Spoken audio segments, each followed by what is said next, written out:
glad you chose to be here this morning, and it's a choice. It's a choice.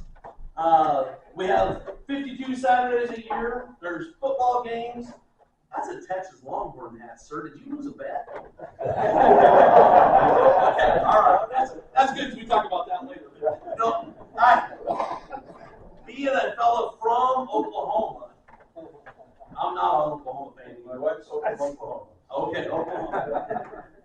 That's interesting, isn't it? So, but I chose not to wear my team's colors today because Trey, he likes to wear his team's colors. He gets that from Dad. So yeah, but we all know that Huskers are really good. Yeah. And because of Huskers, then the Chiefs have to roll right after because they got the right colors.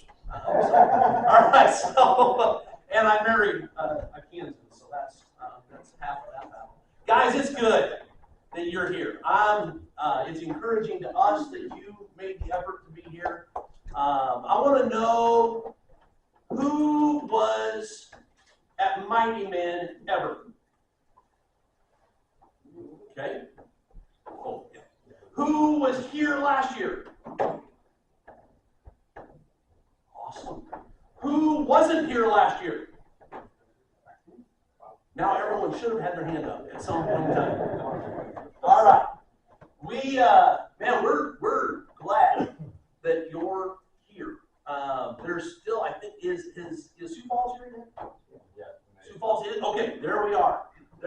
Now I knew that there was a bunch coming from Sioux Falls. That was the one I hadn't caught, so I'm like, okay, I think maybe everybody who told us we're coming is here. Food's cooking, and we prepared enough for everybody to eat like men today, so we're good.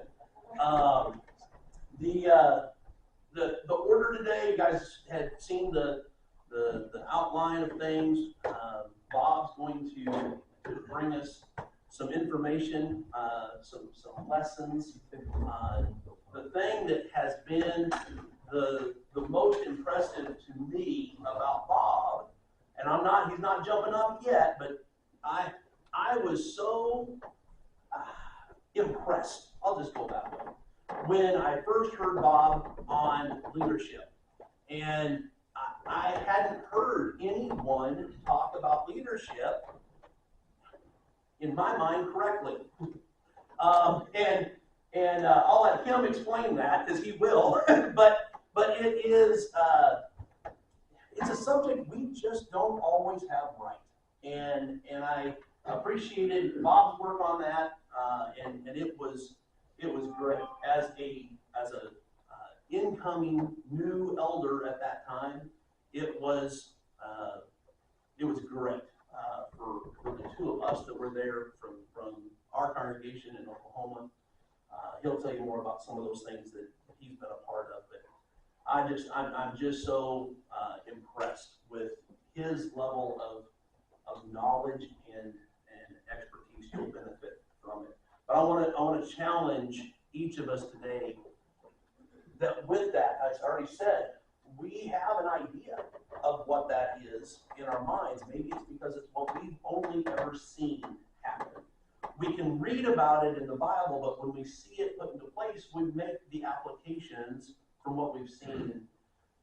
And I think that there's good cause that there's some things, and maybe it is well where you're at. I wouldn't say that, right?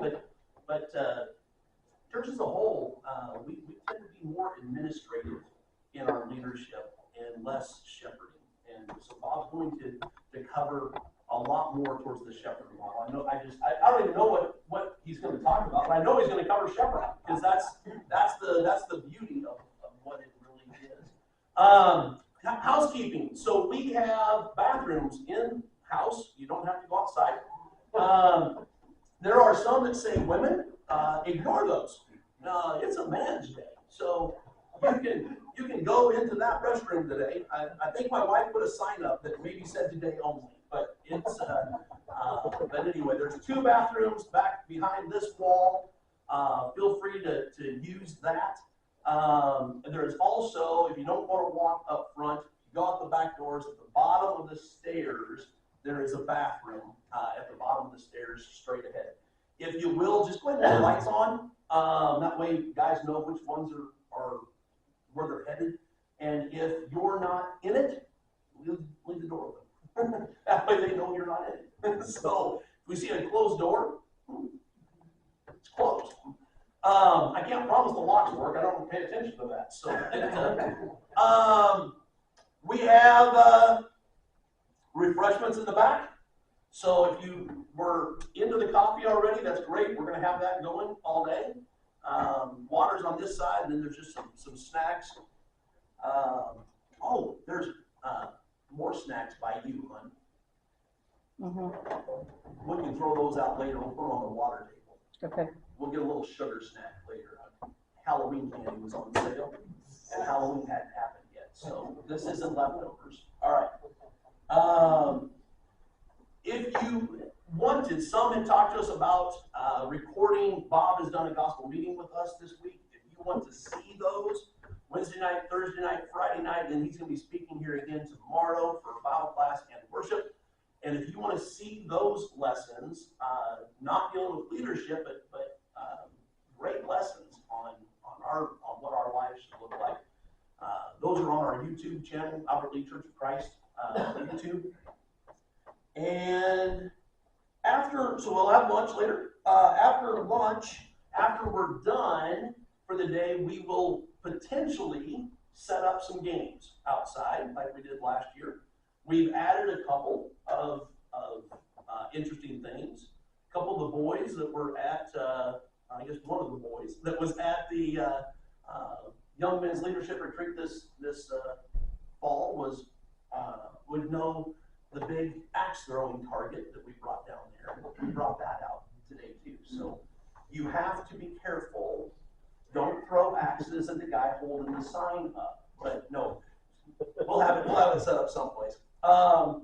There'll be washer toss and what's that thing? Cornhole. We got some of that stuff going on. So stick around as long as you want to in fellowship, but that'll be after our lessons are over.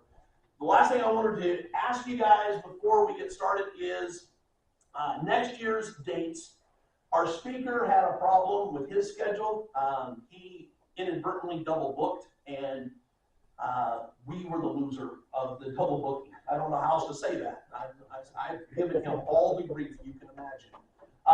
But he feels terrible. So he will not be able to be here on the dates that we had selected. So we're working on a different speaker, or he can come on a different weekend.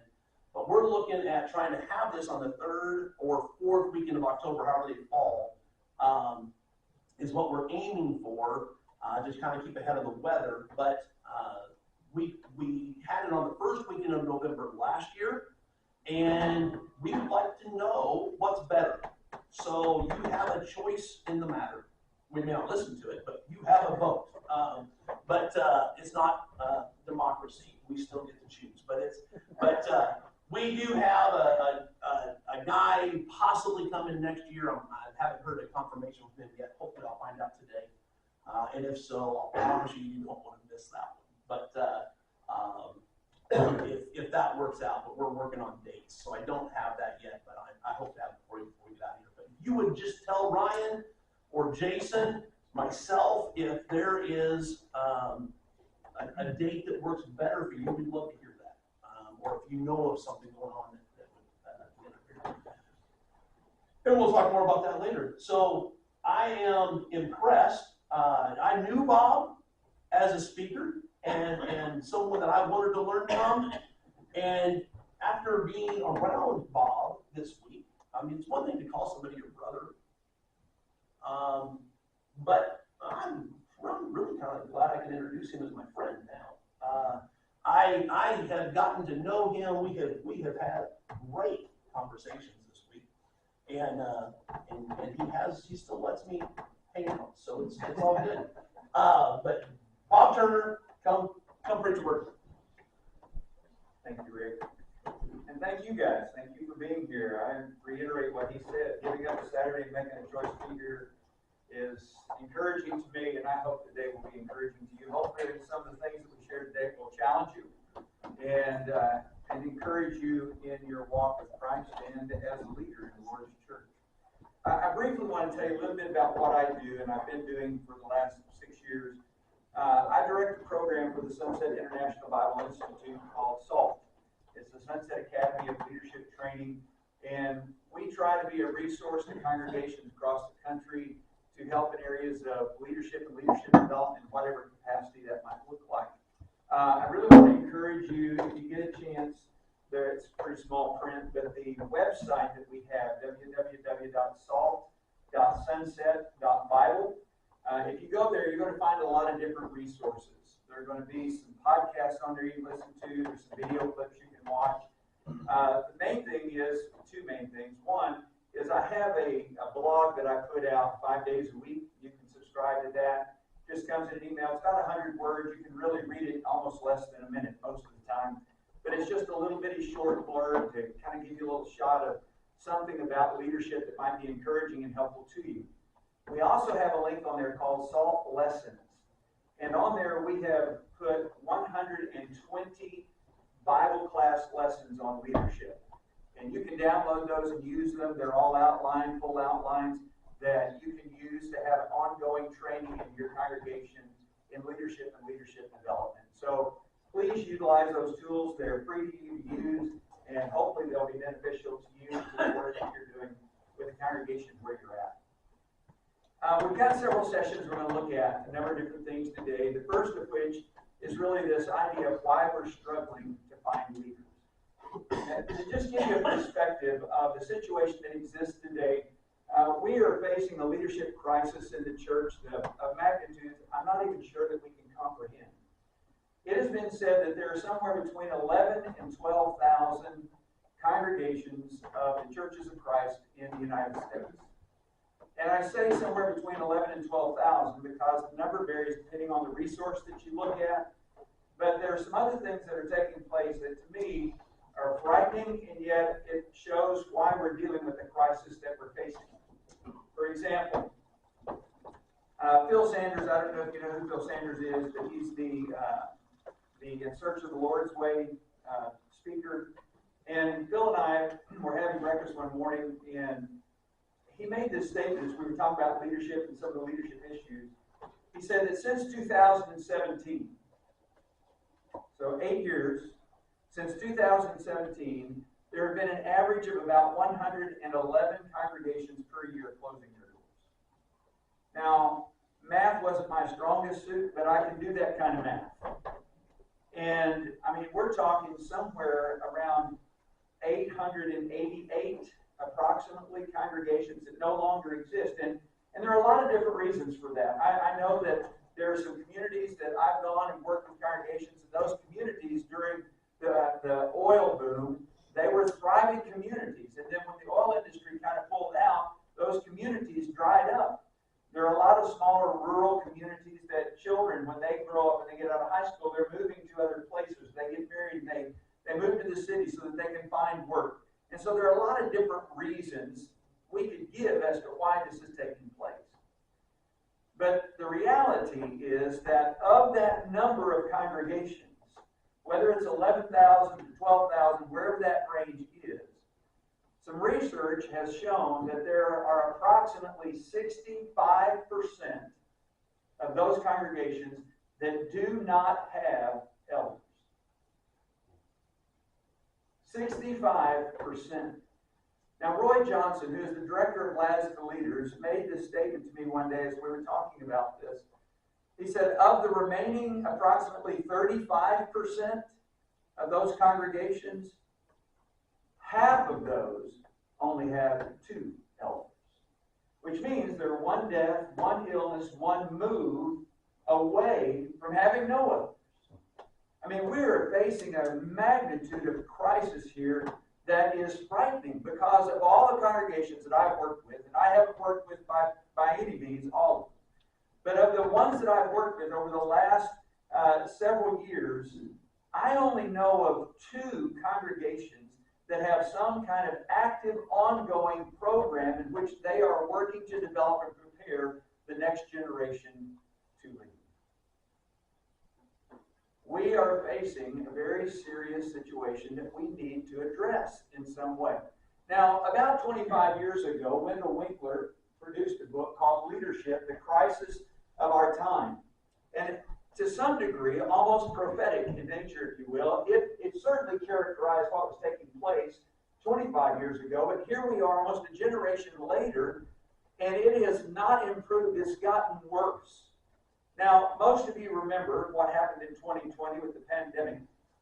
And during the pandemic, I was doing some research online, just trying to figure out really what I could learn and information that might be beneficial for the work that I was trying to accomplish. And I came across a Barna Research Group that did a survey in 2019, and they produced the results in 2020. And they did a survey of more than 15,000 of what they call the connected generation, 18 to 35-year-olds. And 82% of those who took that survey said that we are facing a leadership crisis today. And they gave a number of different reasons why that exists, but the one that got my attention was that many of them said the reason why we're facing this crisis today is because older leaders will not allow younger leaders to actually lead. And I thought, what an indictment. And at the same time, I've lived that. I know that my kids, for the most part, grew up not knowing how to cut grass because it was just easier for me to do it. It was quicker. And yet that's what's happened in the church. Older leaders said it's just easier if we do it ourselves. It's quicker, it's more efficient, and we haven't allowed younger leaders to actually lead. And so we're going to have to address that. We're going to have to find a way to fix that. David Kinnaman, who is the president of Barna Research, made this statement. The connected generation is looking for the church to provide real, tangible, meaningful opportunities for development. They want the church to be a laboratory of leadership, not just a place of spirituality. Now, don't misunderstand. These connected generation, the people from this generation, they're not saying the church should not be a place of spirituality. They know that it's a place of spirituality. But what they want it to be is a place where they learn to be leaders. And let me ask you, where else would we want them to learn how to lead? Do you want people to learn how to be a leader in their home from the world? Do you want them to learn how to be a leader on their job from the world? A leader in their schools?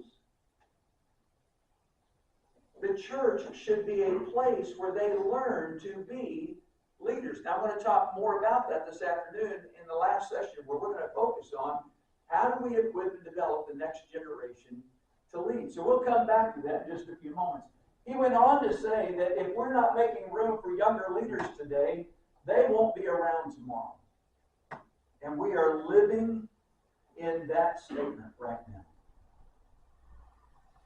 Tim Elmore is an individual that founded a company called Growing Leaders. You can go to growingleaders.com, and he has spent his entire career focusing on this idea of working with this generation that's coming up and trying to figure out how do we prepare them and equip them to lead. Now, he's not necessarily doing that from a spiritual standpoint, but he certainly is somewhat faith-based, if you will, but his material is very good.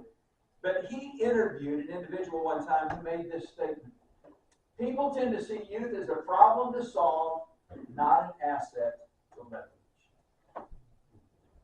I can't tell you how many times I've heard people today in talking about this younger generation that's coming up. We just got to find a way to fix them.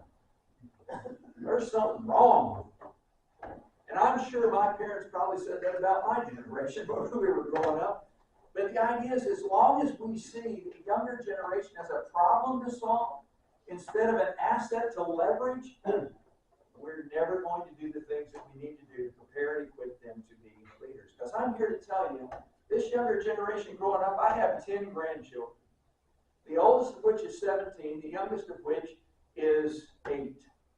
And I'm not so sure but what that 8-year-old is better equipped with technology than I ever will be.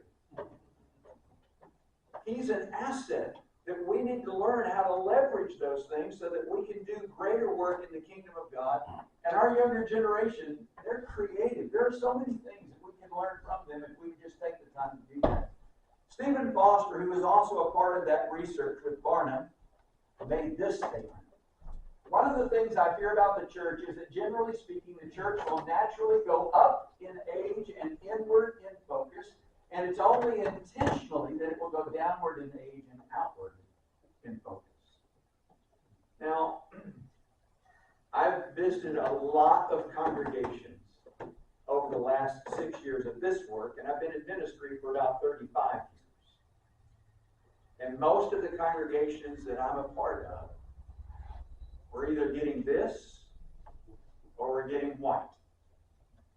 And the funny thing is to me, and I've seen this so many times, is that the older congregations become, the more inward focused they become and more protective.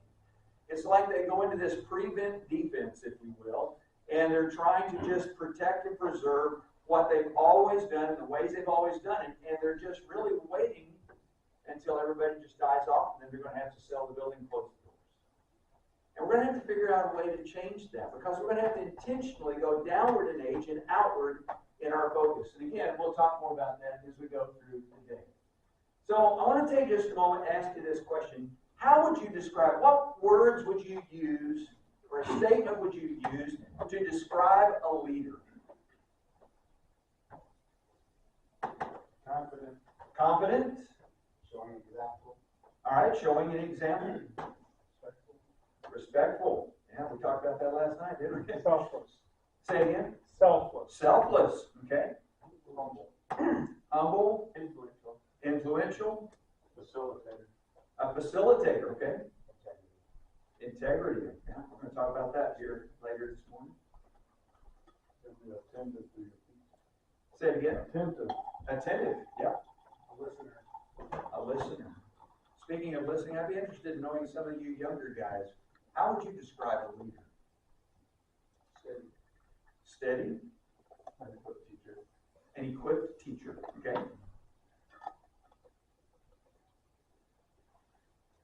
I don't know what the single word for it is, but someone who's willing to follow. People want to follow the leader. Okay. Yeah. I've always heard it said that if you claim to be a leader and you turn around and there's no one following you, you're not a leader. You're just out taking a walk. I always thought that was pretty good. And true. Observant. Observant. So let me change this just a little bit with the question. But when you think of an individual in the Bible, books in the Bible, what are some of the books or individuals that you would look to and say, that's a leader? Besides Jesus. I know, yeah. Apart from Jesus. We're going to come back to that in a second section. Paul. Paul, okay. Joshua. Joshua, yeah. Joseph. Joseph. With the inspiration of David. David, yeah. Moses. Elijah. Daniel, Elijah. So what book do we tend to go to in the Bible, Old or New Testament? What book do we tend to go to when we think about a leader or a leader? Genesis or Exodus, yeah? First Timothy and Titus. Oh, okay, there we go. First Timothy and Titus, First, Second Timothy and Titus. Nehemiah, yeah. Jeremiah, the weeping prophet, yeah. The Gospels. The Gospels, Matthew, Mark, Luke, and John. You know the one book that we tend to not go to when we think about leadership? Esther. And yet Esther is a book that provides us with the epitome of both good and bad leadership. I don't know if you've ever thought about this book or not, but the book begins with a kind of a description of Ahasuerus, who is the known king over all the world at the time. And he gets together all of his military commanders, princes, leaders, all of this big group of folks. And the text says that he was showing off the wealth of his kingdom. It took 180 days. Now, that's 6 months. Now, I don't know about you, but it would take less than 6 seconds to see the wealth of my kingdom. And he has spent 6 months showing off the wealth of his kingdom. Now, at the end of this period of time, they have this big, huge banquet, this big feast that they're going to do for about a week long. And, I always find it interesting. It says, and the wine flowed freely. I don't know what that meant, but I imagine they were drinking pretty heavily. But it also says that the wine flowed according to the customs of the laws of the Persians. I don't know what that meant either, but I imagine they were drinking pretty heavily. And at the end of this period of time, the king sends for the queen, Queen Vashti. Now, the text doesn't tell us. I don't know what she was thinking. I just kind of assume that she's thinking, there's no way you're going to parade me in front of a bunch of drunken heathen fools. And she refuses to go. You don't refuse the king. And so now we have a problem. So what do you do when you have a problem that needs to be solved? Well, you hire a committee. And that's what they did. He put together a committee of men who knew the laws and the customs of the Persians. And they decided that if something wasn't done, all the wives in the kingdom would stand in contempt of their husbands. So they said she should be put away. And that's what the king did. He put her away. Well, you can't have a king without a queen. So now the search began to find someone new to be queen. And you know how this plays out. Mordecai sends word to Esther. And Esther is going to go with all of the other ladies of the kingdom that are eligible for this. And they spent a year of the greatest spa treatment that was probably ever invented. Perfumes and the massages and all the ointments and all the stuff. Getting this girl ready just to walk in to the presence of the king to see if she would find favor in his eyes. And of course, you know how the account goes, because Esther found favor. And she becomes the next queen.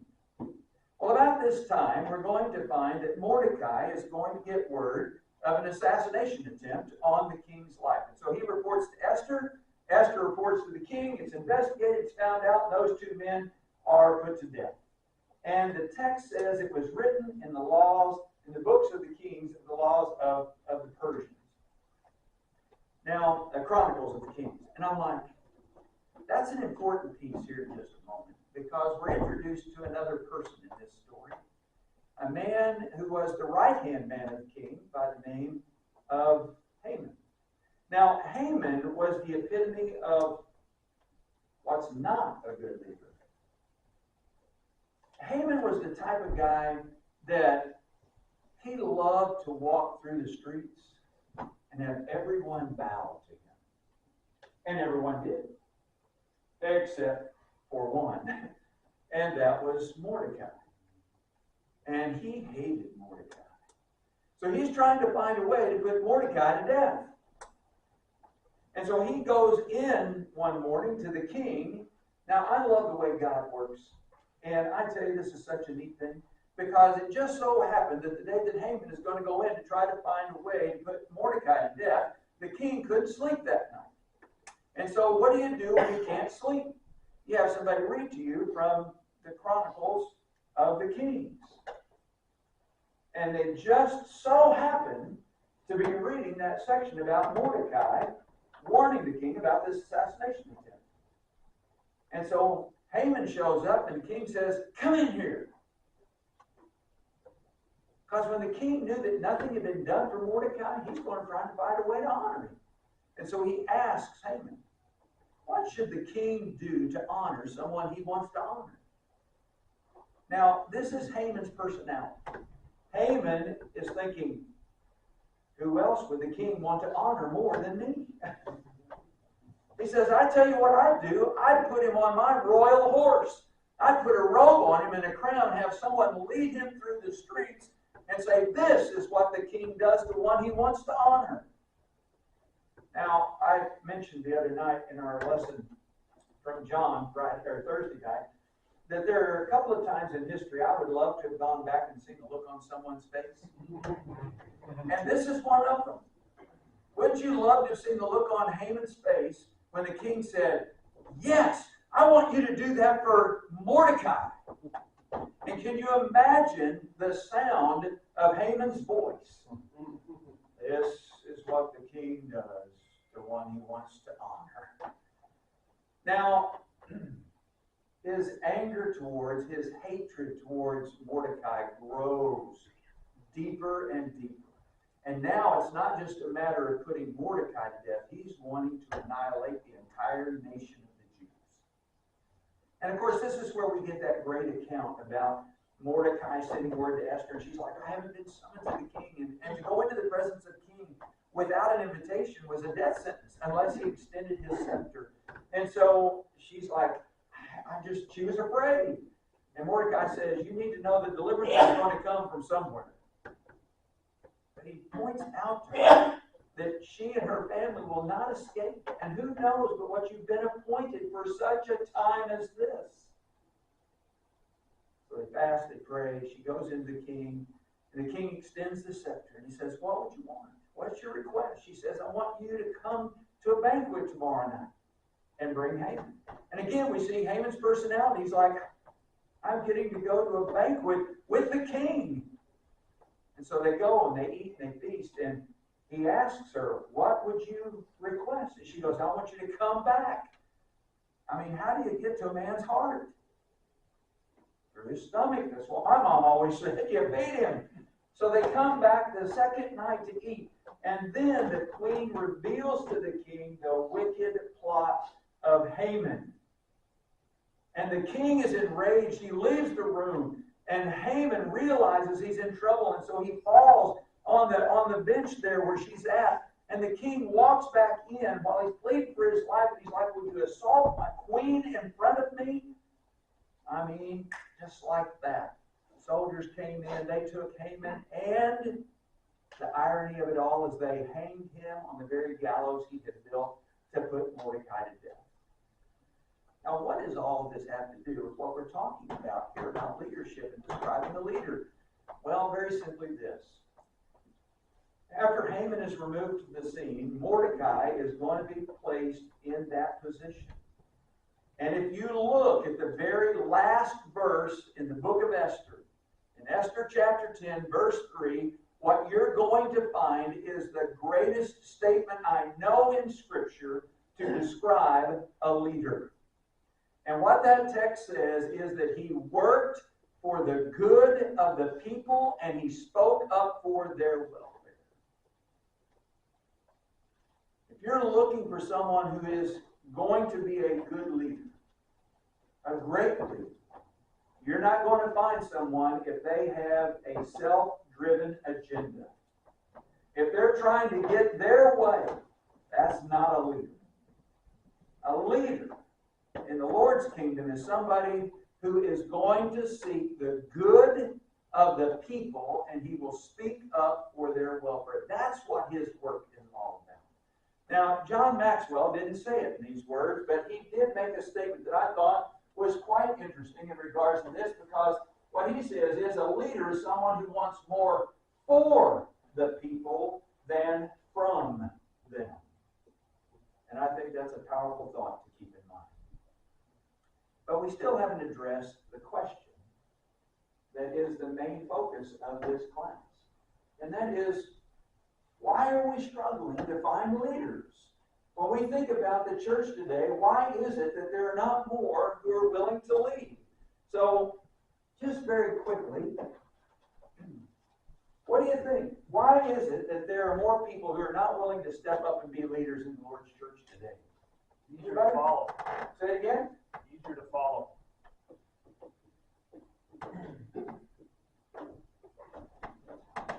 Yeah.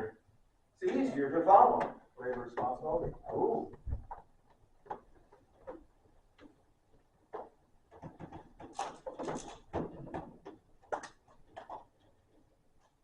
Fear we're not worth it. Say it again? Fear that we're not worth it. Ah. not aware of how one can contribute.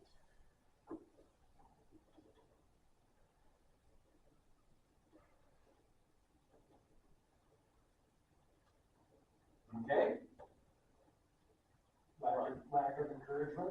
Ah, yeah. Isn't that sad?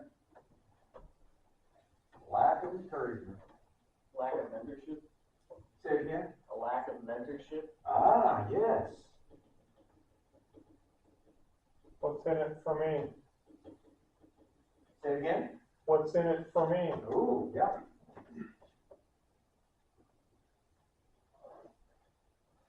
Which would be the opposite of what we just looked at in Esther, wouldn't it? Yeah. That's Haman. What's in it for me? They don't understand the need. Ooh, yeah.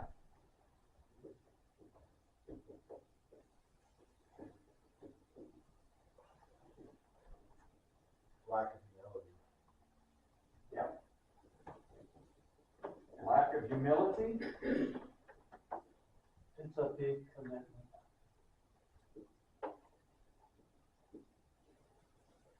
We spend too much time on our destiny killers. Explain. I like that.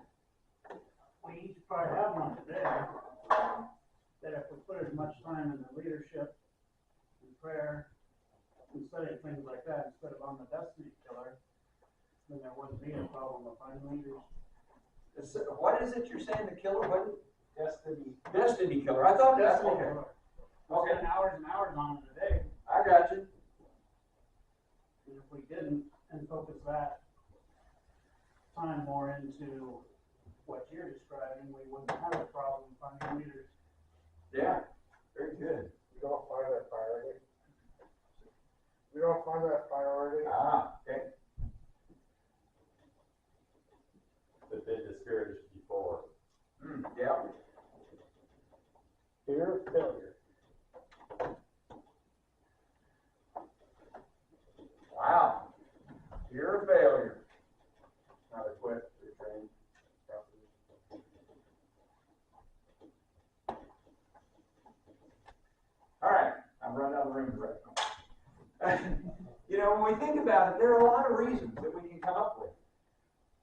And when we think about why it is that more do not lead today, when we think about all these areas, the question that I want us to spend a little time talking about here as we wrap up this first session is, how do we overcome this? So how do we overcome these areas that we've got listed out here? I'm sorry, I wrote fast and don't write well, so. Yes, have you seen teenagers, you think? Hey, you know, I don't know about that. But how do we overcome these challenges? Well, let me share a couple of thoughts with you, and then we'll take a break, let you stretch your legs. But this first is, we've got to have a vision for it. You know, one of my favorite things to do is work with congregations in creating a vision for their congregation. And our default switch, and please don't misunderstand what I'm about to say, that our default switch is evangelism, hands down. Everything that we do, we tend to relate to Matthew 28, 19, and 20. And please don't misunderstand, I realize the need for and the essential nature of evangelism. But what's happening is that we have emphasized that so much and for so long to the neglect of doing the things that we need to do for developing individuals to be leaders in the Lord's church, that now we not only don't have leaders, but we're not doing evangelism either. I've attended conferences all over this country that are focused on evangelism. The Connect Evangelism Conference in Nashville hosts somewhere between 12 and 1,500 people. And churches are not growing. So what's the problem? You know, my dad used to, when I was growing up, he would use this statement when I'd be trying to put something together. He'd say, son, it looks like you're trying to put the cart before the horse. I didn't understand what that meant for a long time. But horses don't push, they pull. And in this illustration, if you will, if the cart is evangelism, and the horse is leadership and leadership development, if we put the cart before the horse, then what we have is this bucket load of evangelism and emphasis, but we got nobody to pull it. Because what we're doing is we've got no leaders. we're going to have a vision for the idea of how do we utilize what we have in the church to develop, train, and equip individuals to serve as leaders in the Lord's community. And I think, personally, that if we will turn this thing around and we will put more emphasis upon developing individuals to be leaders, evangelism will take care of itself.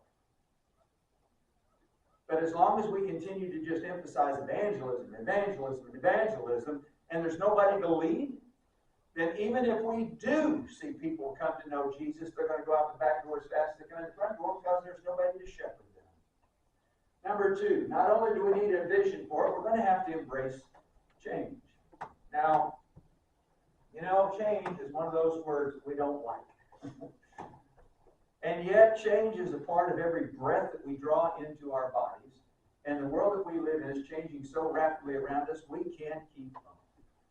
And the crazy thing about change is as much as we try to stop it, and as much as we try to resist it, we preach it every week. We just use a different word. Anybody know what that word is? Repentance. See, you guys know the word. Oftentimes I'll tell people, you're so resistant to change. I said, but we preach repentance. I'm like, do you know what that word means? I mean, it's change. Change your mind, change your will, change of action. But here's the funny thing. I don't use that word in my everyday language. Do you? I mean, I didn't say to my wife, I was thinking about going to Nashville today, but I repented.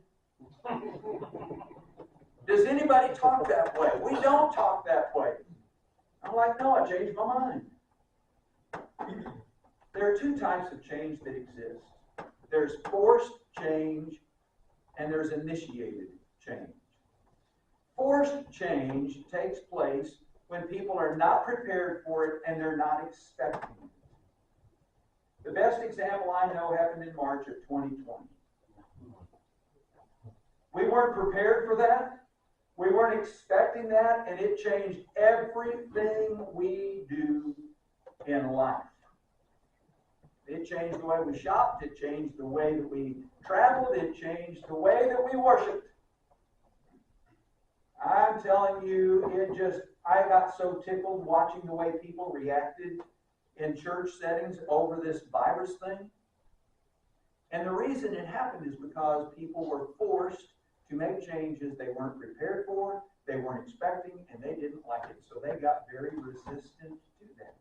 And the thing is it's because there was a fear of insecurity, a fear of the unknown, a fear of instability. I mean, there's just all this fear was created. The worst part about forced change is it tends to create a lack of trust in leaders. I don't know of anybody during that period of time, especially early on, that had much confidence and certainly trust in our government. I mean, we're thinking those people don't have a clue what's going on. We're not getting into politics here. Hang on there. We're not getting into politics. But the idea is that fear causes us to have a lack of trust in those who are leading us. And I interviewed, I don't know how many different elders across the country during this time. I interviewed elders who were in congregations that were small and congregations that were large, congregations on the East Coast, on the West Coast, in the North and the South. I interviewed and talked to all these different leaders, and you can listen to all those podcasts on the website. The funny thing is every single one of them talked about how overwhelmed they were because every decision they made at best was 50% right. If they decided to wear masks, 50% weren't coming. If they decided it was optional, the other 50% weren't coming.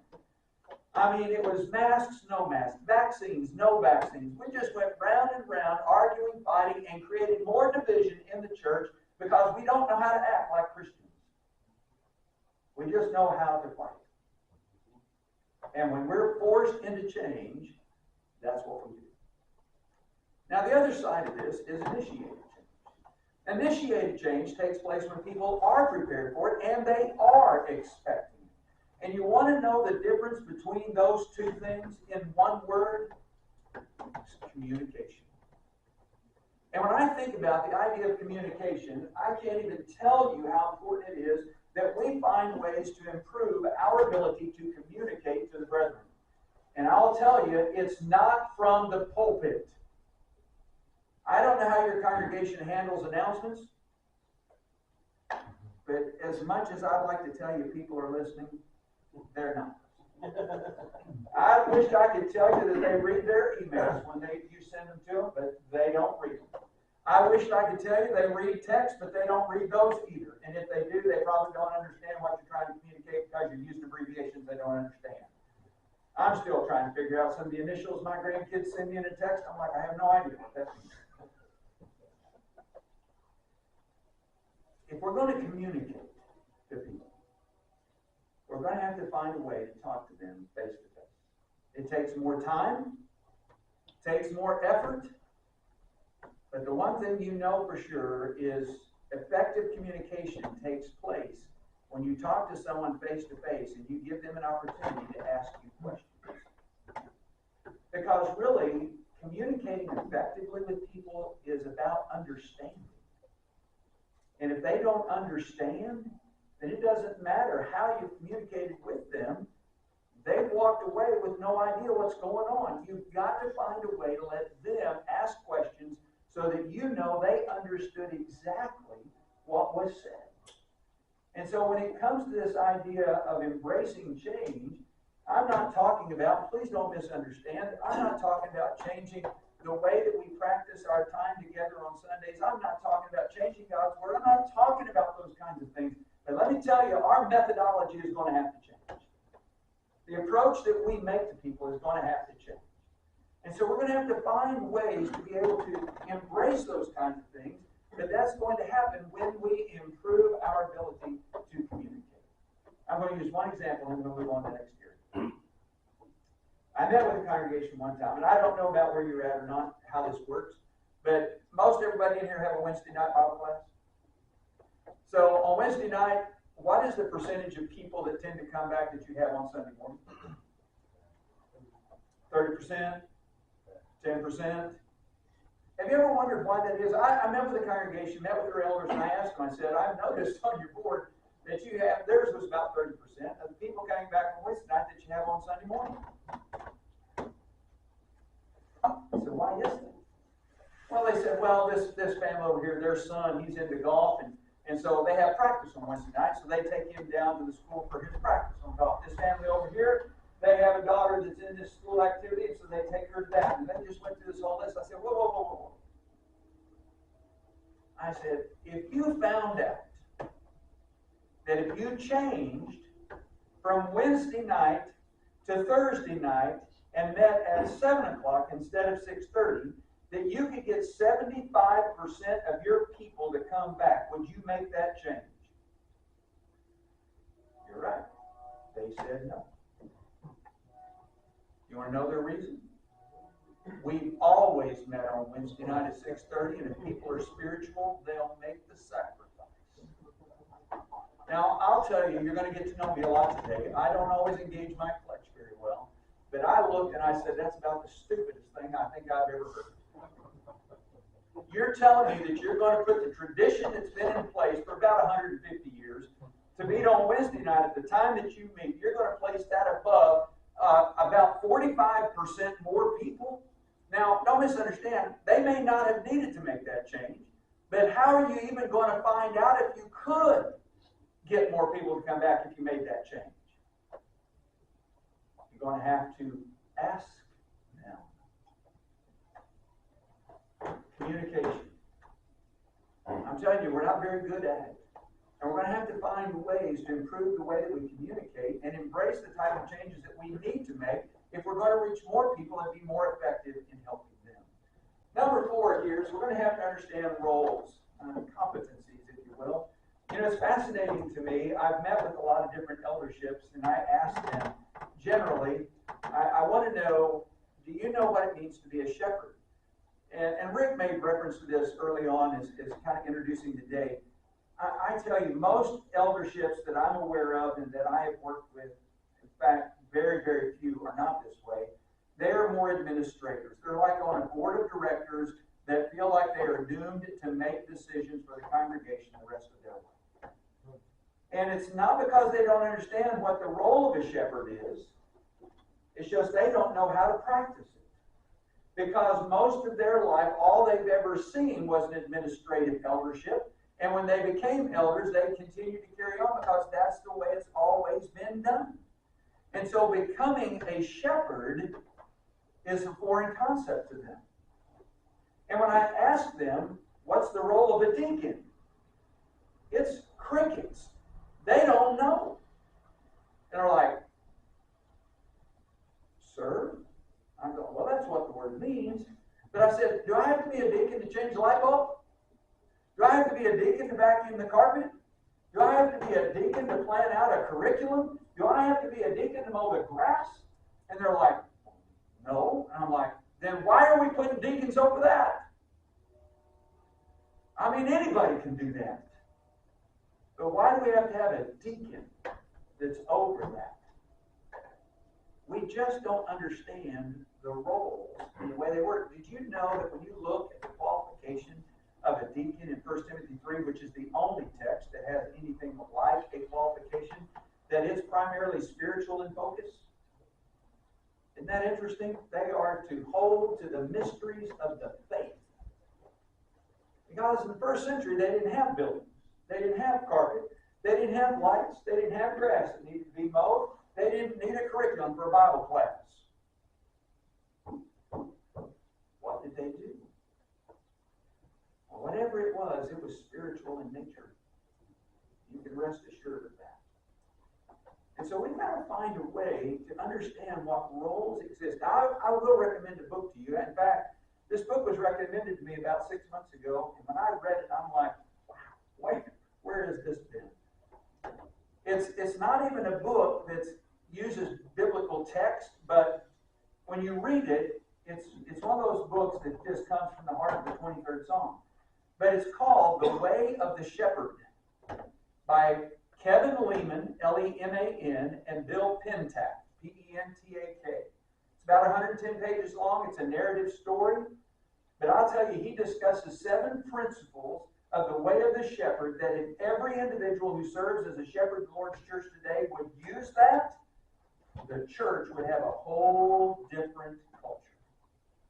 The way of the shepherd. I can't recommend it highly enough. I do an entire workshop on those 7 principles, and I would really recommend it. Last thing I want to share with you, we're going to take a break, is this idea of what we're going to have to do to overcome these challenges is 2 things.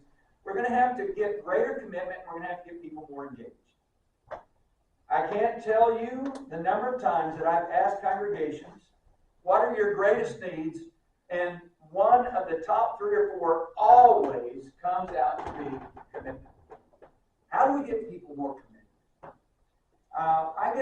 I'm very blessed to get to attend a lot of different events, and one that I love going to every year is in Manford, Oklahoma. It's called Beside Still Waters. It's an elders workshop. It's for elders, put on by elders, for those who might potentially one day be elders. I can't tell you enough how much, if you ever get an opportunity to go, you need to go. It's a one-day event in September every year, and it's from 9:30 in the morning to about 2:30 in the afternoon. But they have 5 lessons that are just powerful. I am blessed to get to stay with one of the elders there because he's a dear friend. And every year on Friday night, they have all the speakers from Saturday come over for a dinner. And they ask questions to them, just trying to learn, trying to grow and improve in who they are as shepherds. Well, not this year, but a year ago, in 2024, in September, they had the speakers all there, and I'm sitting at the table, and I'm listening. The question that was brought up by one of the elders at Manford was, how do we get people more committed? How do we get them more engaged? And I listened. They had a lot of different ideas that they shared, but the one that got my attention was this.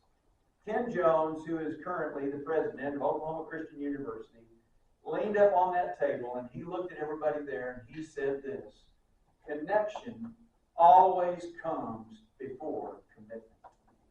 We have got to get people connected to Jesus. We're going to have to get them connected to the body and within the body if they're ever going to be committed. And being connected doesn't mean sitting in the pew. You see, we sometimes think that once a person becomes a Christian, that they should naturally already know that they need to sit in the pew every week. That's not the way it works. We're going to have to, as leaders, find a way to get them connected, not just to Jesus, but connected to and within the body.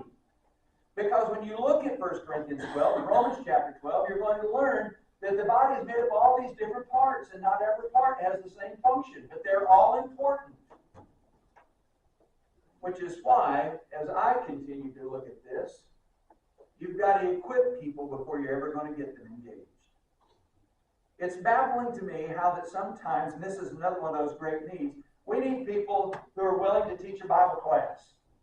We got a sign-up sheet on the back, and then we can't figure out why, after 3 or 4 weeks, there's nobody signed up. Well, one, because you don't ask for volunteers in the Lord's church, because if you ask for volunteers, everybody thinks that somebody else will do what anybody could do, but nobody does, because everybody thinks that somebody else is going to do what anybody could do, but nobody chose to do.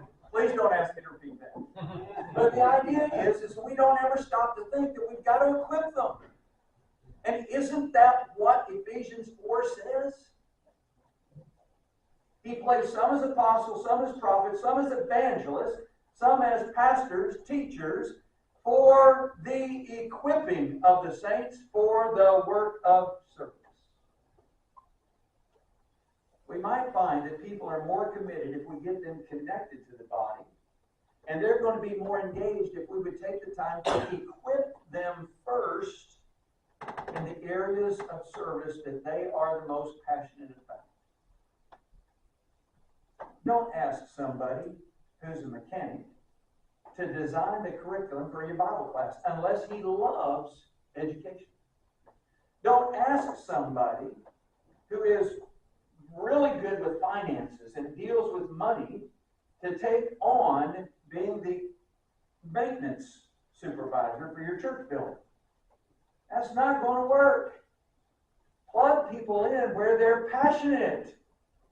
I'm baffled all the time that I hear people say, well, we've got a deacon over this, but he doesn't do a very good job. Well, did you ever think that maybe that's not what he's passionate about?